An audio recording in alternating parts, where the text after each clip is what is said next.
o entrevistado no jornal Gente da Rádio Bandeirantes, hein, Agostinho?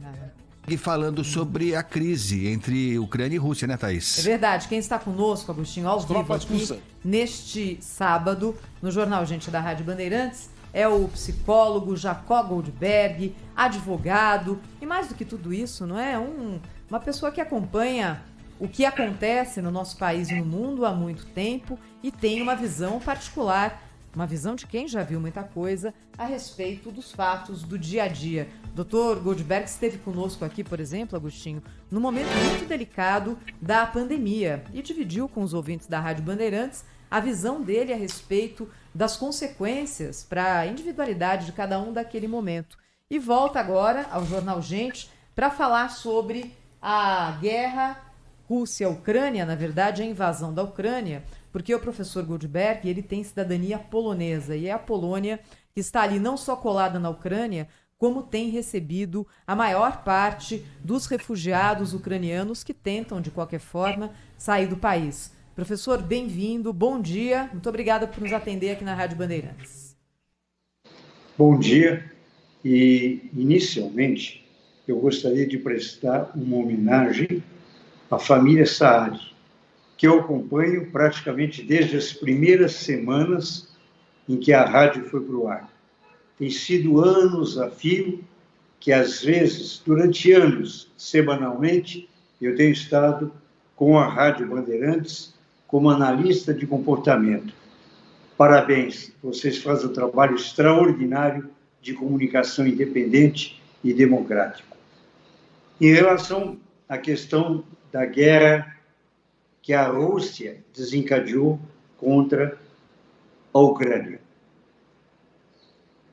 Para contextualizar,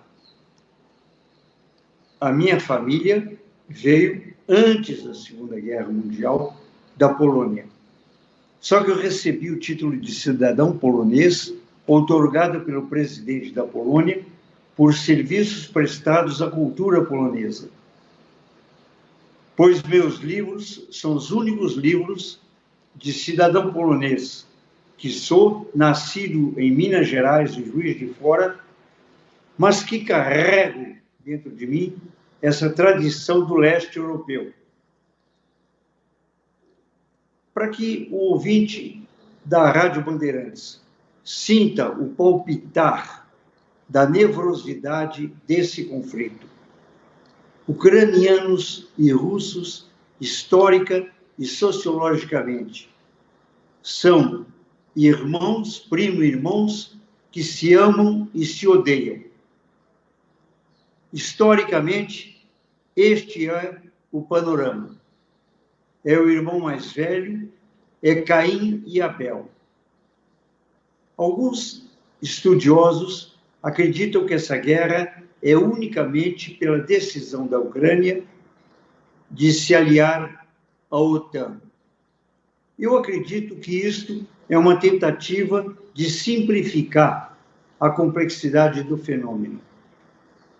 É preciso entender que aquela região é selvática.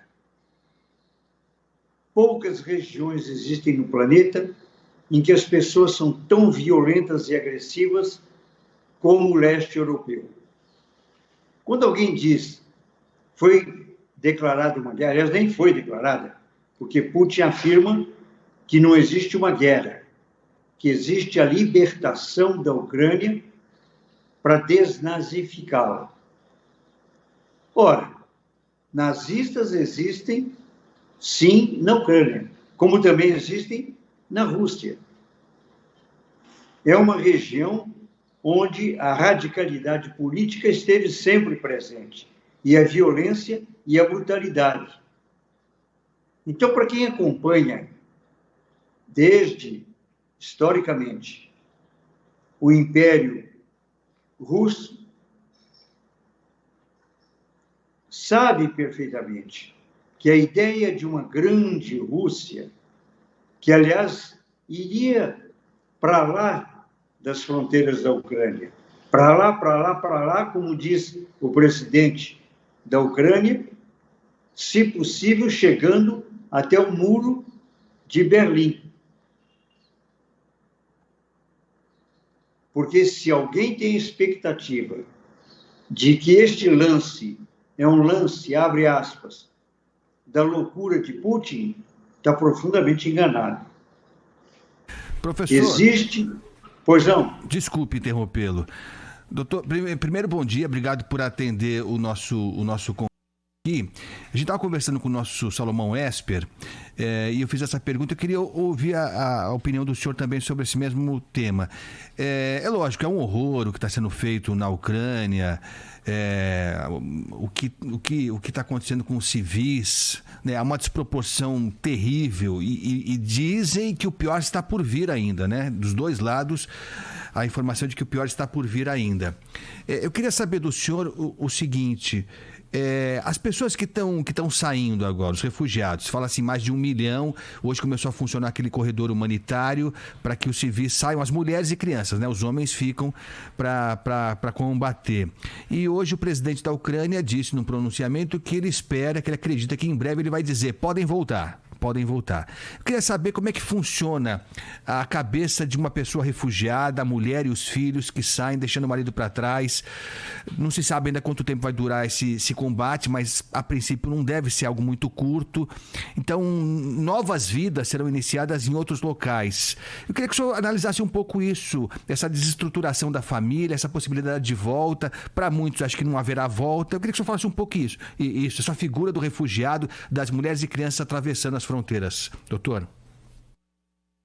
A sua pergunta é muito interessante e, por coincidência, o livro meu que foi traduzido pela Universidade de Cracóvia, o título em polonês é Magia Wygnania, que significa Mágica do Exílio. Foi traduzido pelo professor Henrique Siwierski, da Universidade de Brasília e da Universidade de Cracóvia, onde eu sou professor convidado. E a temática é exatamente essa. O sujeito que é desenraizado, muito mais uma mulher e crianças, é desenraizado. O que são as raízes nossas? Quais são as raízes plantadas nas nossas vidas em termos geopsicológicos? É o solo onde você nasce, onde você vive a sua infância, onde existe, na expressão grega, o pathos, o patético, que vai para o ethos, para o ético. Isso tudo, quando você é obrigado a abandonar dessa maneira, rompendo, é como se fosse uma árvore que fosse arrancada do solo. A seiva se sente minguando. A língua é outra. O vizinho é outro. A culinária é outra. O céu é outro. Os horizontes são diferentes. O indivíduo é um desenraizado. É essa a sensação. E o trauma é para toda a vida. Algumas pessoas dizem assim, porque o sujeito saiu da sua terra e criou uma nova vida. Mentira. Como psicólogo, eu afirmo para você, nenhum ser humano tem duas vidas. A nossa vida é uma continuidade de onde nós viemos, onde é que nós estamos e para onde é que nós vamos. Você imagina uma mulher, e principalmente uma criança, que deixa os seus brinquedos, a sua escola, os seus vizinhos, para mergulhar num mundo estranho, com sons estranhos, com uma língua estranha. O ser humano, basicamente, é uma identidade linguística. É a maneira da gente se comunicar, interagir. É a musicalidade sonora da existência. Isso tudo se perde. Isto é uma morte. E nós não somos fênix. Portanto, Toda guerra é uma violência. Agora, uma guerra com a brutalidade que a Rússia ataca a Ucrânia, ataca a sua soberania, violenta todos os princípios do direito internacional e mesmo da moral das guerras, significando um acovardamento, como está acontecendo. As reações da Europa e dos Estados Unidos não são solidárias. Tanto é que o presidente da Ucrânia, é o grande herói quixotesco do nosso tempo, Dom Quixote. E ele afirmou: a Ucrânia se sente solitária. Sanções econômicas, gente morrendo, essa mulher, essa criança que tinha uma casa e deixa de ter sua casa. O seu marido fica para trás. Realmente, felizmente, no Brasil, nós não temos essa tradição de guerras que o leste europeu tem. É um trágico exemplo que aquele mundo oferece para o planeta. Pois é, professor Jacó Goldberg, psicólogo, advogado, ao vivo conosco aqui na Rádio Bandeirantes, falando sobre essas questões ligadas a traumas de guerra. E é justamente isso, né, professor? Aqui no Brasil, é claro, com as exceções das pessoas que em gerações próximas imigraram para o nosso país, oriundas de crises como essa, a maior parte não tem a menor ideia do que é uma guerra, do que é um trauma de guerra, do que é você deixar a sua casa depois de uma invasão. O Brasil não tem essa tradição, entre aspas, e a maior guerra pela qual nós passamos, que foi a Guerra do Paraguai, além de estar muito perdida lá atrás no tempo, teve suas características peculiares, inclusive numa época em que ainda havia escravidão no Brasil. Ou seja, não serve de referência para a gente. E justamente a Polônia, né, professor, que é o país do qual o senhor também é cidadão e que agora recebe a maior parte dos refugiados ucranianos, é um país que tem na sua história muitas e muitas cicatrizes de guerra. A Segunda Guerra Mundial nem se fale. Como é que o senhor vê essa questão, professor, de povos marcados pela guerra? E o que a gente aqui que não tem essa cultura precisa saber a respeito disso? A psicologia da guerra, ela é tão diferente da psicologia da paz que é quase impossível adivinhar a sensação permanente de uma região como a Ucrânia, a Rússia, a Polônia, onde a saga, a história, a mitologia toda gira em torno da morte. A grande presença na cultura brasileira, mesmo para aqueles que são obrigados a sair das suas casas. Por exemplo, o nordestino.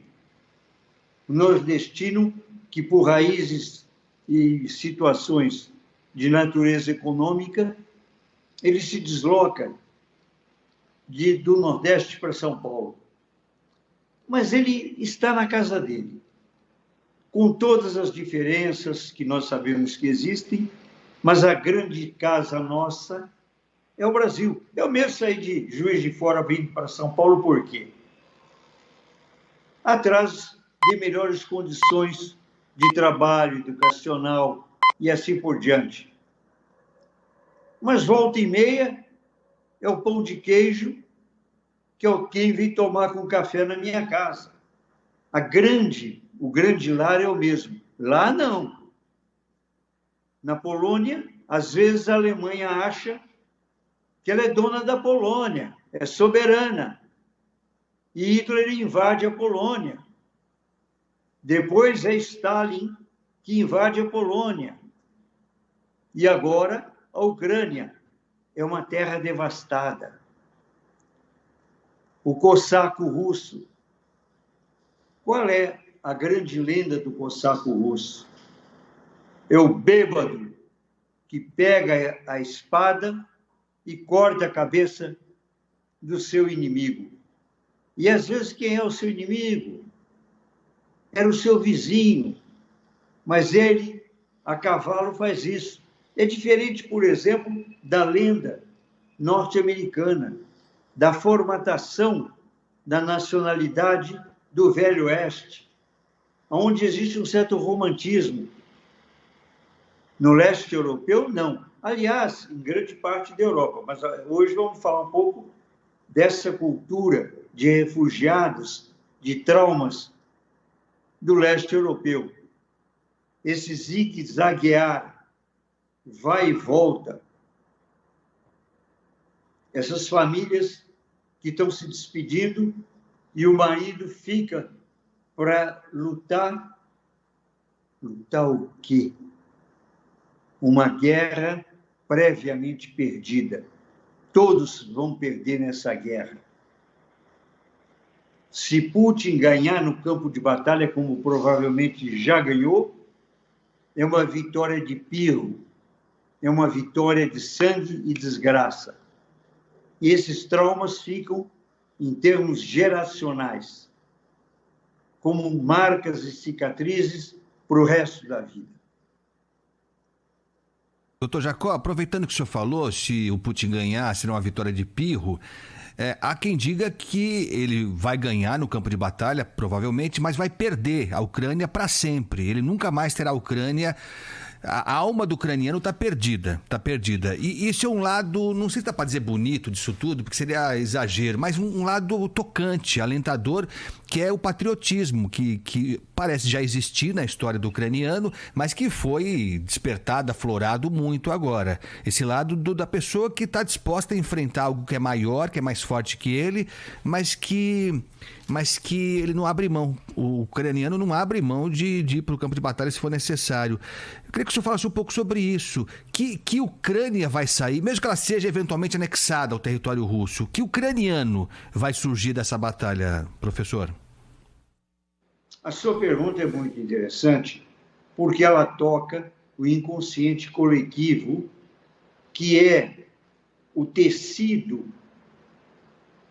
que forma o próprio conceito de pátria no sentido mais profundo. Volta e meia, durante os anos meus de exército, eu comandei a primeira companhia de fuzileiros do 4º Regimento de Infantaria, antes de 1960. E uma sensação que me impressionava muito era exatamente esta. Os nossos soldados vinham de todas as regiões do Brasil, do Nordeste, do Rio Grande do Sul, com seus hábitos, seus costumes, com as suas diferenças. Mas quando toca o hino nacional, aliás, o sujeito pode estar, essa experiência, inclusive, eu vivi no Senegal, em Dakar. Eu fui convidado para fazer uma conferência e, num determinado instante, o pessoal lá resolveu fazer uma homenagem, coisa e tal, e tocaram o nosso hino. Eu olhei de lado, tinha uma moça que era estudante da Universidade de Dakar, ela estava chorando. O que é que irmana as pessoas em função dos símbolos patrióticos? É essa noção de pertencimento. Hoje, com este herói quixotesco, que é o grande herói do século XXI. O Biden é essa figura, na minha opinião, meio patética. O Putin, um autocrata frio. E, de outro lado, esse Quixote. Ele despertou isso ao que você se referiu de maneira magnífica. O sentimento patriótico. Putin pode ganhar, mas não leva. Professor Jacó Goldberg.